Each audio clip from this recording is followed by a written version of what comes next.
Hai teman-teman, ketemu lagi di Diecast Sejarah dan Jelajah edisi jelajah ya. Kali ini kita mau ketemu expertnya dari VW Beetle atau VW Kodok.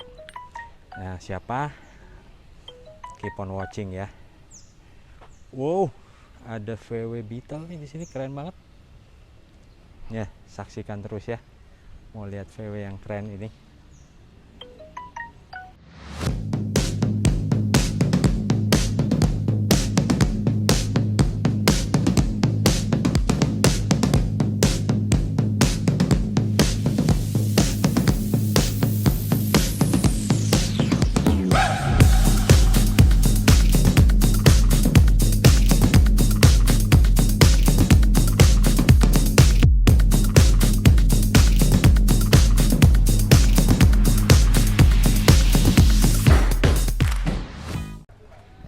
Hai teman-teman, jumpa lagi di channel Diecast Sejarah dan Jelajah ya.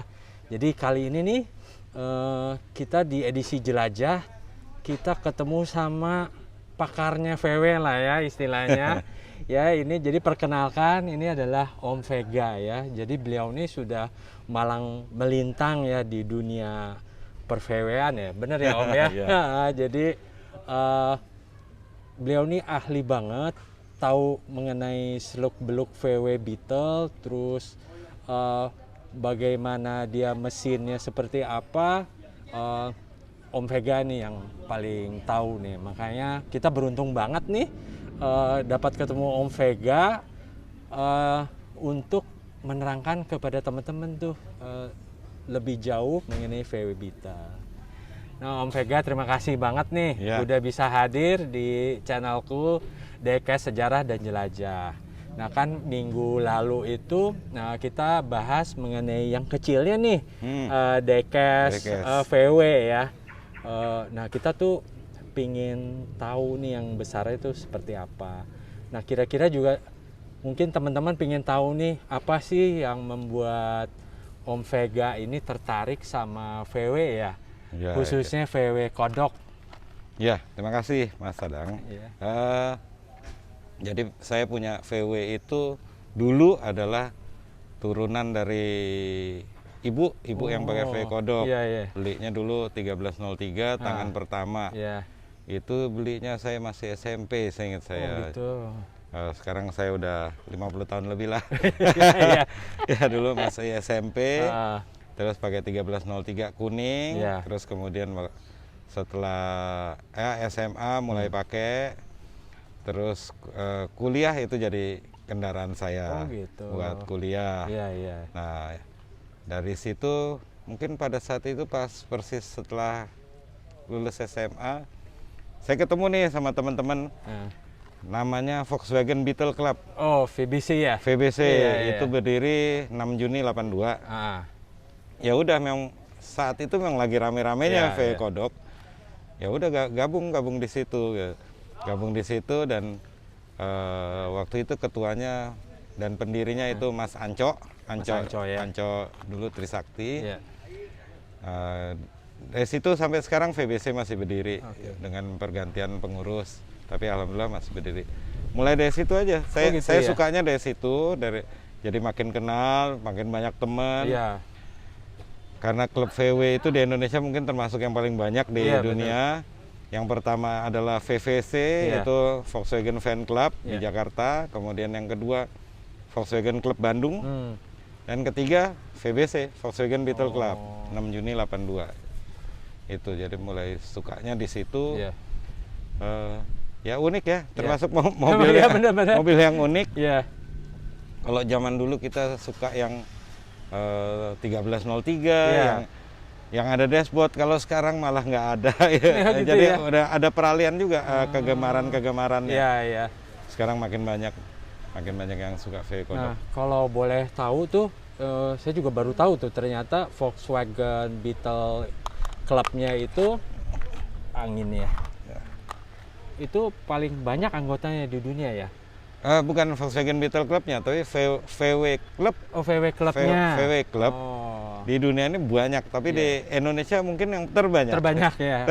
Karena jenisnya macam-macam ya. Jenisnya macam-macam. kayak fan itu VW Kombi ya maksudnya ya? Iya, Volkswagen Van, VW Kombi.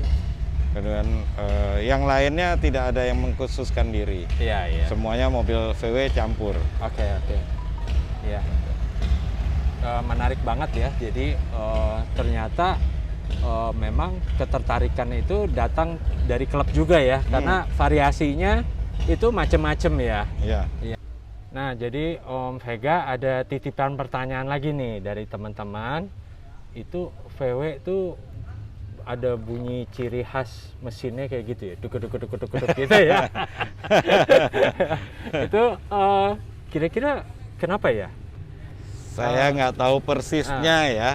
Cuman tipe mesin VW klasik ini itu kan tipenya boxer, jadi dia bukan V, bukan juga yang inline ya, satu arah. Tapi dia adalah boxer, jadi pistonnya ke kiri dan ke kanan. Gitu 2 silinder ke kanan, 2 silinder ke kiri. Mungkin itu ledakan mesinnya kali mungkin ya. Karena itu dan knalpotnya pendek karena mesinnya di belakang kan, jadi ya timbul suaranya begitu. Iya, kan kayak saya kalau waktu kecil tuh kalau dengar ada mobil ciri khasnya tuh, oh udah ketahuan nih VW nih gitu kan. Berbeda dengan mobil-mobil yang lain ya. Nah, kemudian ada titipan lain nih. Kan kemarin dari setelah kita bahas diecast-nya, itu ada teman-teman yang tertarik lagi ya, mungkin karena nostalgia juga. Dulunya itu orang tuanya juga punya VW. Nah, kalau misalnya sekarang gimana sih kita cara dapetin VW, ataukah masih ada lewat iklan atau misalnya dari klub-klub gitu kalau kita mau pilih mendapatkannya? Banyak juga ya, banyak juga. Jadi banyak itu dalam arti banyak yang pedagang ya, teman-teman yang karena cintanya sama VW jadinya jadi pedagang, ngelihat yang masih orisinil atau yang kurang bagus didandanin dijual kayak gitu. Ada yang larinya ke arah pedagang, ada yang larinya ke arah hobis, jadi diambil sendiri, dirawat sendiri, dipakai sendiri. Terus ya begitu macam-macam. Dari yang ngebangun pun juga beda-beda. Ada yang seneng dengan vintage, jadi yang tua-tua dibiarin gitu aja, tapi bersih, bagus, orisinil semua. Itu mahal kayak jatuhnya mahal. Dibikin kayak baru pada saat itu ya? Iya, dibikin baru pada saat itu. Warnanya pun dicari sekarang gampang banget, googling warna kodok tahun segitu tuh apa aja, dibikin sama persis kayak gitu. Terus ada yang custom, ada yang dibikin jadi mobil balap karena di Sentul kita punya balapan antar VW tuh one make race-nya ada baru tahu saya tuh. Ada ya. Ada. Termasuk. Jadi gimana ya, VW kodok ini agak unik. Benar-benar. Ya, agak unik. Kalau off-road kayaknya belum ada. Di Indonesia belum ada. Kalau di luar negeri ada ya. Kalau lihat tuh spakboardnya dilepas gitu ya, kayak model kayak bagi-bagi di California gitu ya. Dibangun gitu. Nah, kemudian sih ini kan VW Beetle ini udah berhenti diproduksi ya, mungkin tahun 2002 ya kali. Terakhir tuh pabriknya di Meksiko atau di Brazil ya saya? Iya, di Meksiko. Di Meksiko ya. Nah, ini teman-teman tuh ada keraguan gitu. Misalnya kalau kita beli VW itu untuk underdeal-nya atau spare part-nya gimana tuh? Kalau spare parts masih diproduksi dari VW asli, tapi Brazil ya. Brazil. Kalau Jerman udah jarang sekali, mungkin ada stok-stok lama aja. Yang banyak justru Amerika ya. Amerika itu gitu. banyak bengkel workshop gitu yang bikin ini tiruannya dari spare part VW yang alhamdulillah bagus juga gitu. Malah bagus. Kayak kalau di Indonesia zaman dulu mesin bubut gitu, tukang bubut kali ya. Tapi ya kalau kita lihat di TV acara-acara apapun, mereka kalau ngebangun kan lebih niat, lebih bagus. Jadi mungkin juga kalau meniru pun niat benar, niru dengan hitungan yang mungkin lebih presisi, lebih bagus. Terima kasih. Nah, teman-teman, itu jangan ragu-ragu tuh ya, underdeal sama spare partnya masih berlimpah ya Om Vega. Jadi kalau misalnya udah nggak diproduksi di pabriknya di Jerman, itu ternyata masih ada yang diproduksi dari Amerika Serikat juga ya. Dan pemesanannya mungkin lebih mudah ya, bisa dari eBay kali ya atau Amazon gitu. Jadi jangan ragu-ragu, misalnya mau bernostalgia ya kayak dulu, cari VW lagi bisa gitu ya. Nah kira-kira seperti itu. Nah kira-kira sih untuk VW secara umum kita udah cukup ya informasinya. Nah yang aku tertarik nih, VW-nya Om Vega nih kayaknya antik banget nih, keren banget. Makasih Mas Adam. Boleh dong diceritain nih, nanti VW-nya tuh tipe apa sih, tahun berapa, terus kenapa Om Vega tuh pilih tipe VW yang ini? Ya, nyambung tadi ya pertanyaan Mas Adam, bahwa gimana sih nyari VW yang ya layak pakai kayak gitu. Jadi ini kodok 1200 tahun 74 ini saya dapat dari teman saya. Jadi teman saya memang pemilik kedua setelah ayahnya. Ya, mobil ini disimpan di Bandung sekian lama, dan ya tadinya saya diminta tolong untuk bantu jualin. Oh gitu. Tapi malah jatuh cinta ya? Tapi malah jatuh cinta, akhirnya saya juga yang beli. Saya senangnya mobil ini karena surat-suratnya komplit. Jadi memang VW ini, tadi kalau Mas Sadang nanya gimana sih cara nyari VW, kalau saya lebih concern ke surat-suratnya dulu. Oh, dokumennya beres dulu ya? Dokumennya beres dulu, karena itu agak, kalau menurut saya agak sulit. Mungkin ada teman-teman lain yang gampang ngurusnya, tapi kalau buat saya agak sulit. Jadi saya cari VW yang surat-suratnya benar, bagus, komplit, hidup lagi ya. Iya, itu yang penting ya. Hidup. Nah, terus saya juga cek mesinnya saat itu, mesinnya masih standar 1200, masih orisinil, belum diapa-apain. Kemudian kalau pelek normal, udah nggak pakai pelek standar, ini saya pakai MP Spoke 8. MP Spoke 8 ya. Iya, terus yang lain-lainnya ya ini sih lumayan orisinil. Oh ya, dan satu lagi yang saya cek di dalamnya ada VIN. Vehicle Identification Number. Itu platnya masih ada. Jadi masih ada ya. Jadi keren waduh, banget tuh. suka sekali saya. Ya udah, akhirnya saya ambil aja. Ya, ini punya teman SMP saya, kebetulan suami istri ya, saya kenal semuanya. Oke. Jadi udah tahu ya histori dari mobilnya itu sendiri seperti apa. Jadi emang sebenarnya kayak deja vu gitu ya. Sebenarnya waktu SMP, oh ini nanti ketemu lagi ternyata. Ini warnanya emang udah begini atau ada bisa di repaint lagi? Ini kayaknya udah repaint lah, teman saya waktu itu udah repaint. Udah, katanya sih di bengkel VW paling ngetop zaman dulu di Jakarta, di Pramuka, bengkel Janaraya. Oh, Janaraya. Keren. Iya. Yang lain-lainnya masih orisinil. Gitu, di situ ada speedometer bukan tachometer, RPM. Tachometer. Oh, ada RPM ya? Iya, dipasangin, tapi mereknya VW. Oh, mereknya VW. Makin suka lagi saya. Oh iya. Jarang-jarang ada tuh ya. Jarang ada. Keren banget sih.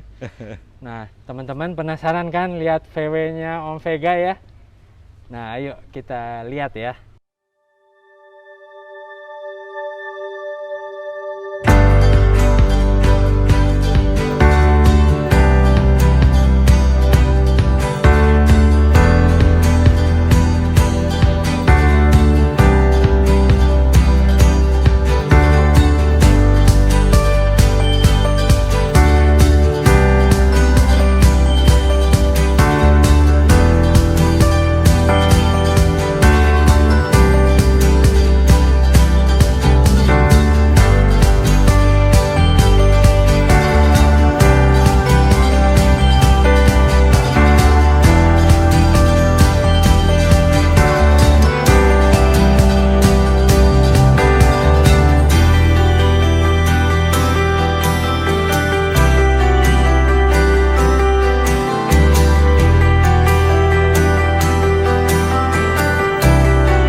Keren banget ya, kita udah lihat tadi VW-nya Om Vega, nomornya aja D1200 gue ya, sesuai tipenya Om Vega nih.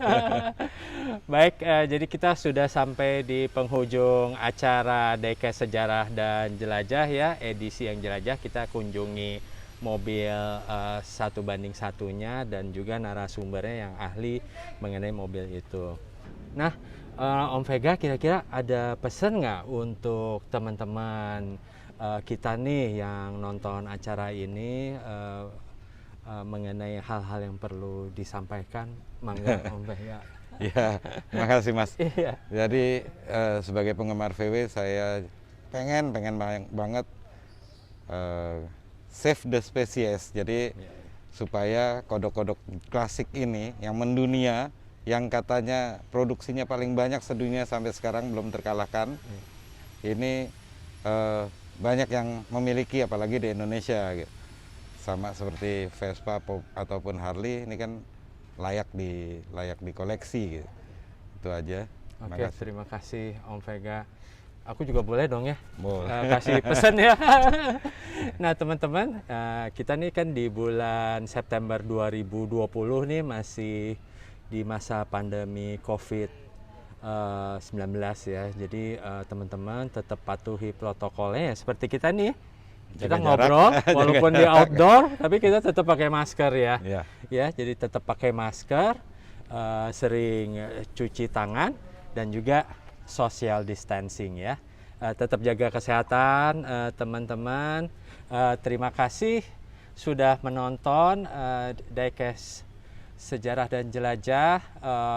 Like jika suka ya, kemudian berikan komen. Dan juga kalau mau ikuti edisi-edisi selanjutnya, mungkin kita nanti mau ngumpulin teman-temannya Om Vega nih, VW ini kita shoot, subscribe ya. Oke, siap. Kembali terima kasih lagi Om Vega. Sama-sama Mas Anda. Kita ketemu lagi di episode selanjutnya. Sampai jumpa.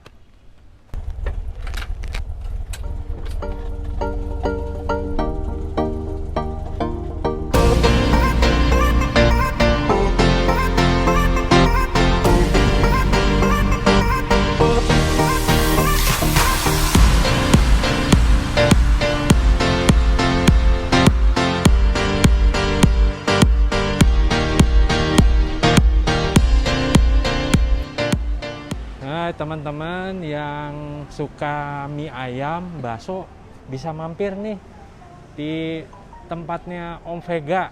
Pasti beauty rasanya, karena kalau biasanya hobi otomotif tuh teliti tuh sama ingredientsnya ya. Jadi Mas try nih kalau yang lewat daerah Kampung Utan, silakan mampir ya. Ini gampang kok ketemunya di Kampung Utan. Di seberangnya Tan Ek Chuan ya, ingredientsnya teliti gitu ya, bener aja nih ya. Jadi di kuahnya itu rasanya pas gitu ya, dia nggak terlalu asin juga dan nggak hambar ya. Enak banget.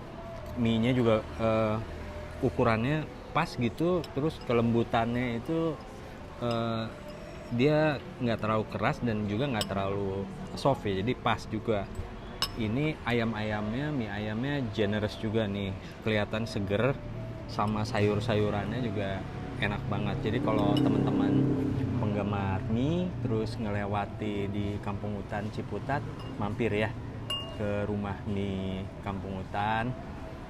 Nanti bisa langsung kenalan nih kalau lagi hoki sama Om Vega. Oke ya teman-teman, ditunggu loh. Oh ya, dan juga bisa diorder lewat GoFood ya. Oke teman-teman, bye-bye.